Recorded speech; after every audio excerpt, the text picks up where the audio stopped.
Dear student, आज हम new topic resonance अनुनाद की स्टडी करेंगे। रिजोनेंस, हाइपर कंजुगेशन और लोकलाइट एंड डीलोकलाइट, विस्थानीकृत विस्थानीकृत वंश, इनकी हम आज स्टडी करेंगे। नंबर 1 पर ले लेते हैं आज अनुनाद, जिसको कहते हैं हम रिजोनेंस। अनुनाद की जो अवधारणा थी वो पॉलिंग नामक वैज्ञानिक ने दी थी। अब अनुनाद होता क्या है बच्चों? जब किसी यौगिक के दो या दो से अधिक संरचनाएं संभावित हों, दो या दो से अधिक संरचनाएं बनने की संभावना हो, तो कोई भी संरचना उस यौगिक के गुणों को पूर्ण रूप से समझाने पर असमर्थ होती है। कोई भी एक संरचना उस यौगिक के गुणों को समझाने पर, पूर्ण रूप से समझाने पर असमर्थ होती है। ऐसी स्थिति में वास्तविक संरचना उन सभी संरचनाओं जो कि उस यौगिक की वास्तविक आणविक संरचना को निरूपित करने में योगदान देती है, अनुनादी संरचनाएं कहलाती है। और कार्बनिक अभिक्रिया का ये गुण अनुनाद कहलाता है। तो बच्चों, इसे वापस समझते हैं। इस सिद्धांत के अनुसार जब किसी एक यौगिक के सभी गुणों को एक संरचना सूत्र से व्यक्त नहीं कर सकते, तो दो या दो से अधिक संभावित संरचनाएं बनाई जा सकती है जो अलग अलग सारे गुण प्रदर्शित करती हों। यौगिक का वास्तविक संरचना दोनों या अधिक योगदान देने वाली संरचनाओं के मध्य का होता है। इसे हम अनुनादी संकर या अनुनादी संरचनाएं कहते हैं। अब उदाहरण के लिए कार्बोनेट आयन CO3-2 की संरचना बना रखी है। कार्बोनेट होता है CO3-2। तो संरचना को आप ध्यान से देखिए बच्चों। ये तीनों संरचनाएं जो आपको दिख रही है परस्पर एक दूसरे में अंतर परिवर्तित होते रहते हैं। यदि ऐसा होता है तो इन्हें हम उत्क्रमणीय चिन्ह द्वारा प्रदर्शित करते हैं। उत्क्रमणीय चिन्ह, ध्यान है ना बच्चों, कैसा होता है उत्क्रमणीय चिन्ह? उसके द्वारा हम प्रदर्शित करते हैं। लेकिन अनुनाद को हम सदैव एक या दो नोक वाले तीर द्वारा प्रदर्शित करते हैं। इसका अर्थ यह है कि कार्बोनेट आयन की वास्तविक संरचना इनमें से कोई नहीं है। कार्बोनेट आयन की वास्तविक संरचना ये जो तीनों हैं इनमें से कोई नहीं है, लेकिन उसकी वास्तविक संरचना में इन तीनों का योगदान है। इन तीनों के योगदान से बनी जो संरचना होती है उसे हम रिजोनेंस हाइब्रिड, अनुनाद संकर कहते हैं। जो ये डॉटेड द्वारा जो बॉन्ड को दर्शा रहे हैं, इस संरचना को हम अनुनाद संकर कहते हैं। कार्बन व ऑक्सीजन के मध्य ऐसा सहज बंध है जिसमें थोड़ा द्विबंध लक्षण भी आता है, जिसको हम डॉटेड लाइन से दर्शा रहे हैं तो द्विबंध लक्षण के कारण से आता है। तो बच्चों, कार्बोनेट आयन की वापस बता रहा हूँ कि वास्तविक संरचना ये जो तीनों इनमें से कोई नहीं है, लेकिन वास्तविक संरचना में इन तीनों का योगदान है तथा इन तीनों के योगदान से बनी संरचना को हम क्या कहेंगे? अनुनाद संकर कहते हैं। तो ये अनुनाद की डेफिनेशन हो गई, उदाहरण हो गया कि अनुनाद संकर और अनुनाद किसे कहते हैं। आगे इसी में अनुनाद सिद्धांत की मुख्य अवधारणाएं। अनुनाद में पाई इलेक्ट्रॉन अथवा अयुग्मित इलेक्ट्रॉन के स्थान परिवर्तन के कारण अनुनादी संरचनाएं संभव होती है। तो अनुनाद में क्या भाग लेते हैं? पाई इलेक्ट्रॉन अथवा अयुग्मित इलेक्ट्रॉन। सेकंड पॉइंट है, आणविक संरचना द्वारा जितनी अधिक अनुनादी संरचनाएं बनाई जाती है उतना अधिक उसका स्थायित्व होता है। किसी अणु के द्वारा जितनी अधिक अनुनादी संरचनाएं बनेगी वह उतना ही अधिक स्थायित्व प्राप्त करता है। थर्ड पॉइंट है, ऐसे यौगिक जिनमें भिन्न भिन्न विद्युत ऋणता वाले परमाणु होते हैं उनमें वह अनुनादी संकर अधिक स्थायी होता है जिसमें ऋण आवेश से अधिक विद्युत ऋणी परमाणु पर उपस्थित हो। ध्यान देना बच्चों, ऐसे यौगिक जिनमें भिन्न भिन्न विद्युत ऋणता वाले कार्बन परमाणु होते हैं उनमें वह अनुनादी संकर अधिक स्थायी होता है जिसमें ऋण आवेश अधिक विद्युत ऋणी परमाणु उपस्थित हो।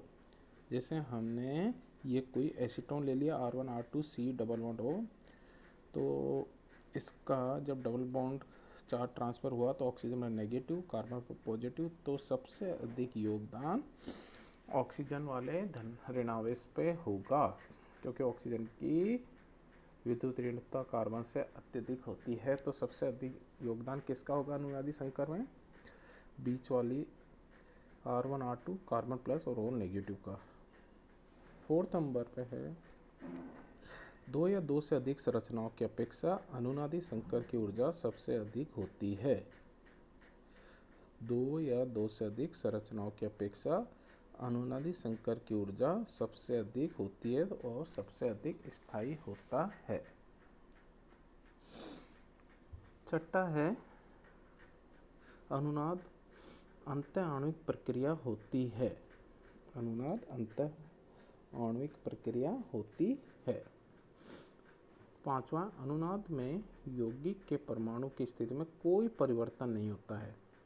परमाणु अपनी पोजीशन पर ही स्थित होता है, अतः परमाणु की स्थिति में कोई परिवर्तन नहीं होता, केवल इलेक्ट्रॉन ही परिवर्तित होते हैं। ये ध्यान देना बच्चों, अनुनाद में परमाणु की स्थिति में कोई परिवर्तन नहीं होता है, केवल इलेक्ट्रॉन ही परिवर्तित होते हैं। तो ये इसके अनुनाद सिद्धांत की मुख्य अवधारणाओं के महत्वपूर्ण पॉइंट थे। तो ये अपना अनुनाद रेजोनेंस पूर्ण हुआ।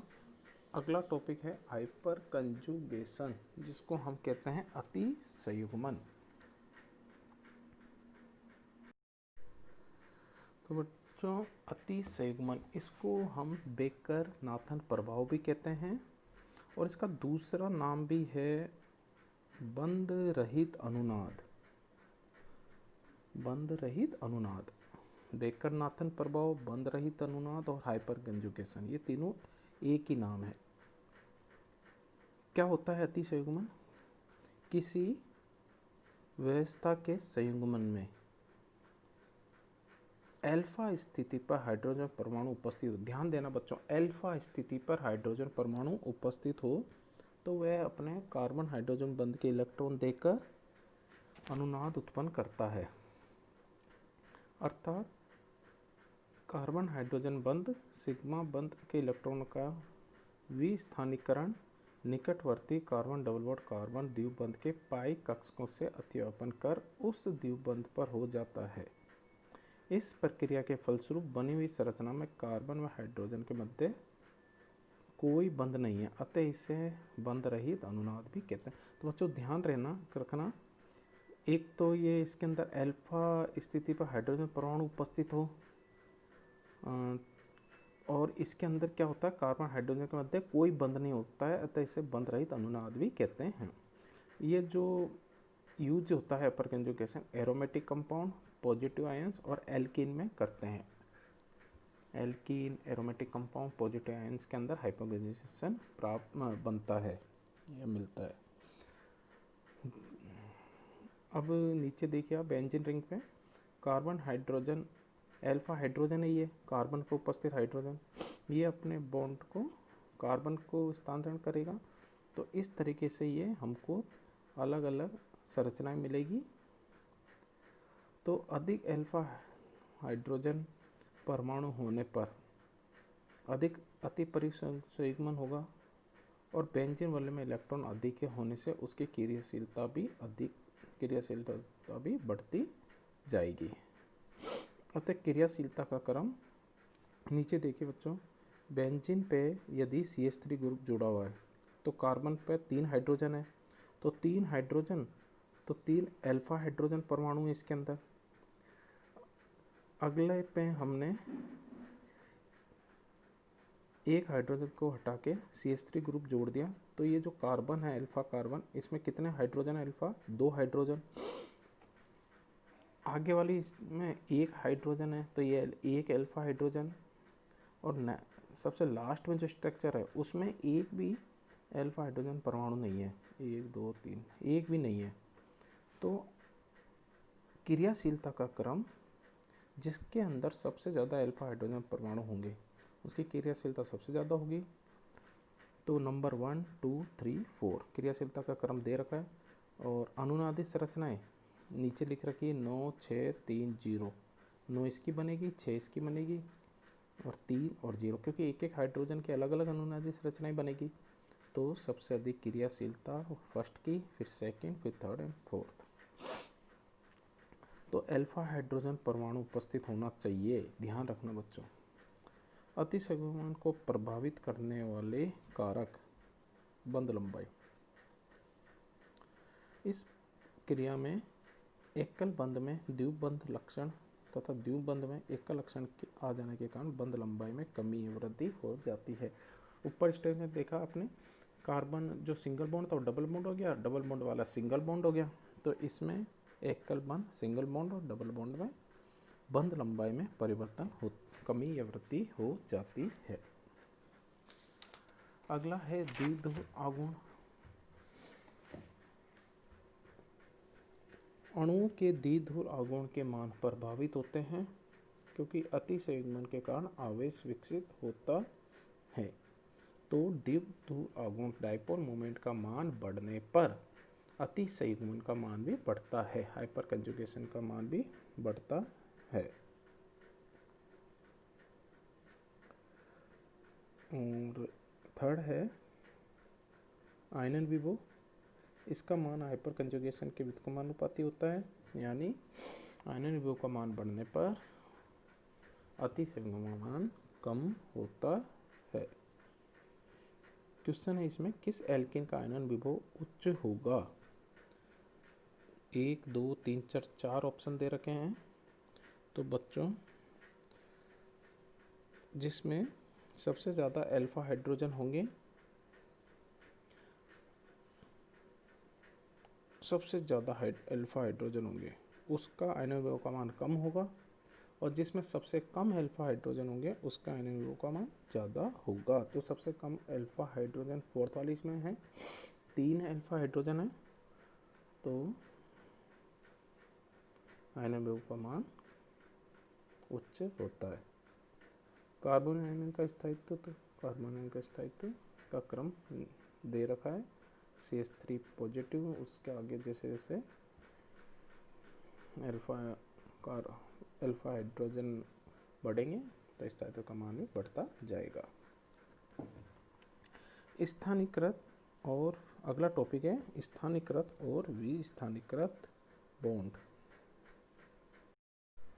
तो बच्चों, स्थानीयकृत और विस्थानीयकृत बंध होते क्या है? स्थानीयकृत बंध कार्बनिक अणुओं में विद्यमान सहसंयोजक बंध यदि दो परमाणुओं के मध्य केंद्रित है तो उसे केंद्रीकृत बंध कहते हैं। जैसे CH2 CH, CH2 CH, CH2। तो इन कार्बन परमाणु 1 2 व 4 5 के पाई इलेक्ट्रॉन आपस में अतिव्यापन नहीं कर पाते क्योंकि ये एक दूसरे के संयुग्मन में नहीं हैं। तो ये इस तरीके से स्थानीयकृत जो परमाणु के मध्य केंद्रीकृत होते हैं, स्थायी होते हैं। विस्थानीयकृत कार्बनिक अणु यौगिकों में संयोजक बंध के इलेक्ट्रॉन दो बंधित परमाणु के केंद्रित न होकर पूरे अणु पर भी केंद्रित हो जाते हैं। ऐसे अणुओं में पाई इलेक्ट्रॉन अब्र से 2 से अधिक परमाणु पर विस्तारित रहते हैं और बंधों का विस्थानीकरण हो जाता है। ऐसे बंधों को डीलोकलाइज्ड बंध कहते हैं। उदाहरण दे रखा है 1,3 हेक्साडाइइन। तो इसमें विस्थानीकृत पाई बंध पाया जाएगा। पाई इलेक्ट्रॉन अब्र 2 से अधिक परमाणु पर फैल जाता है और बंधों का विस्थानीकरण हो जाता है। तो इस तरीके के बंधों को विस्थानीकृत बंध कहते हैं।